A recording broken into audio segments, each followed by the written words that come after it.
சமயபுரம் மாரியம்மன் மர்மமும் மகிமையும். தமிழ்நாட்டின் திருச்சிக்கு அருகே உள்ள சமயபுரம். இங்கே வீற்றிருக்கும் மாரியம்மன் வெறும் தெய்வம் மட்டுமல்ல, பல கோடி மக்களின் வாழ்வாதாரம். ஆனால் இந்த அன்னை இங்கே வந்து அமர்ந்த கதை ஒரு பெரும் காவியம் போன்றது.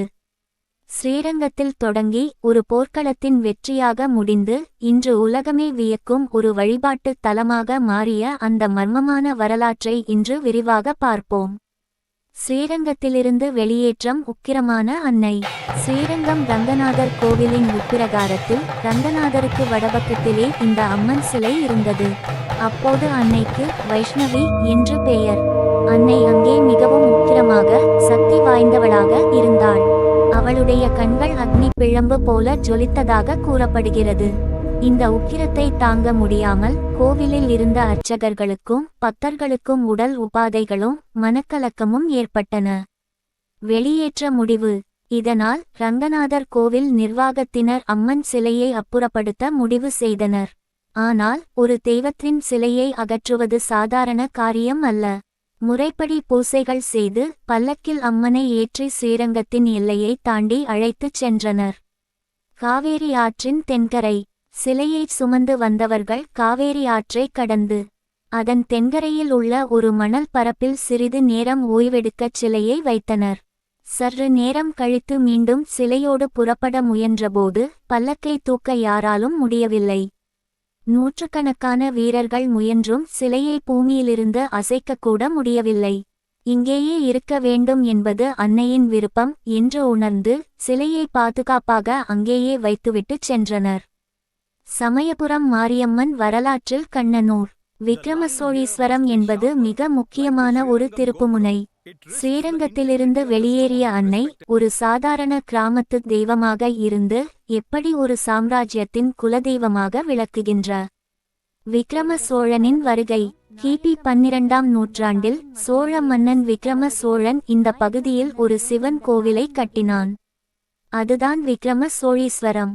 அந்த பழைய சிவன் கோவில் இன்றும் சமயபுரம் மாரியம்மன் கோவிலுக்கு அருகிலேயே சுமார் 1 கிலோமீட்டர் தொலைவில் சிதிலமடைந்த நிலையில் காணப்படுகிறது. எல்லையம்மனாக அன்னை. ஸ்ரீரங்கத்திலிருந்து கொண்டு வரப்பட்ட அந்த உக்கிரமான அம்மன் சிலை முதலில் இந்த விக்ரமசோழீஸ்வரம் கோவிலின் வடக்கு எல்லையில் ஒரு சிறிய கொட்டகையில் வைக்கப்பட்டது. அப்போது மக்கள் அவளை கண்ணனூர் மாரியம்மன் என்றும் அந்த ஊரின் எல்லையை காப்பதால் எல்லையம்மன் என்றும் அழைத்தனர். போசள மன்னர்களின் பங்களிப்பு.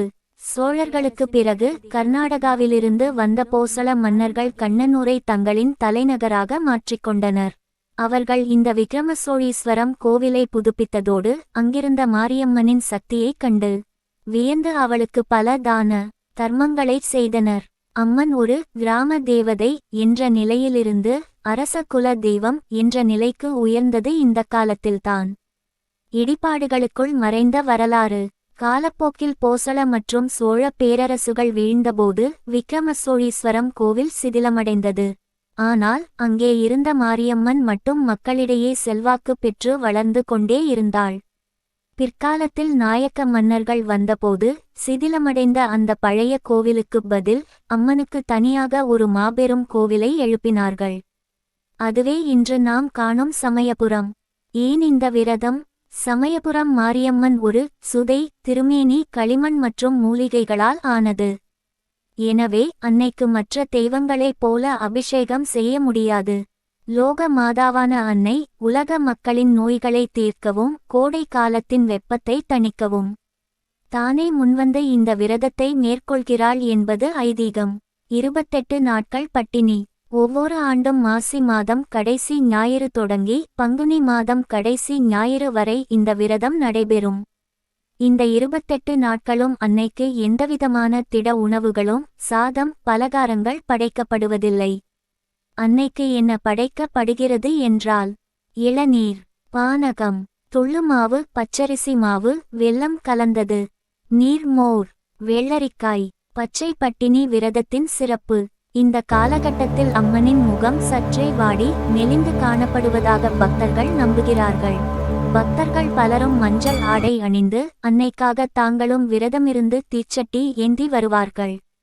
பச்சை மாவு பூசுதல். அம்மனின் திருமேனியில் வெப்பத்தை தணிக்க பச்சை மாவு பூசப்படும். ஒரு தாய் தன் பிள்ளைக்கு உடல்நிலை சரியில்லை என்றால் தானும் உண்ணாமல் உறங்காமல் அந்த பிள்ளையை எப்படி காப்பாளோ அப்படித்தான் இந்த சமயபுரத்தாளும். மாசி மாதம் பிறந்துவிட்டால் உலக மக்களின் பிணிகளையும் வெப்பத்தையும் தன்மேல் ஏற்றுக்கொள்கிறாள் அன்னை. 28 நாட்கள் அன்னை எதையும் உண்பதில்லை. வெறும் இளநீரும் பானகமும் மட்டுமே அவளுக்கு ஆகாரம். அந்த 28 நாட்களும் அன்னையின் முகம் வாடி போயிருக்கும் என்று சொல்பவர்கள் இன்றும் இருக்கிறார்கள். இது வெறும் சடங்கு மட்டுமல்ல, உலகமே ஒரு குடும்பம் தான் அதற்கு தாய் என்பதை நிரூபிக்கும் ஒரு தியாகத்தின் அடையாளம். வேண்டியவர்களுக்கு வேண்டியதை அள்ளித்தரும் அன்னை சமயபுரத்தாள். உக்கிரமான காளியாக இருந்தாலும் தன் பக்தர்களுக்கு அவள் அன்பான தாய்.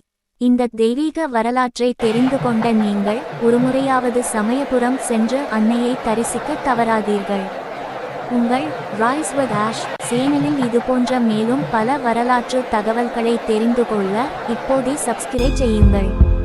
உங்கள் கருத்துக்களை கமெண்டில் சொல்லுங்கள். நன்றி. ஓம் சக்தி.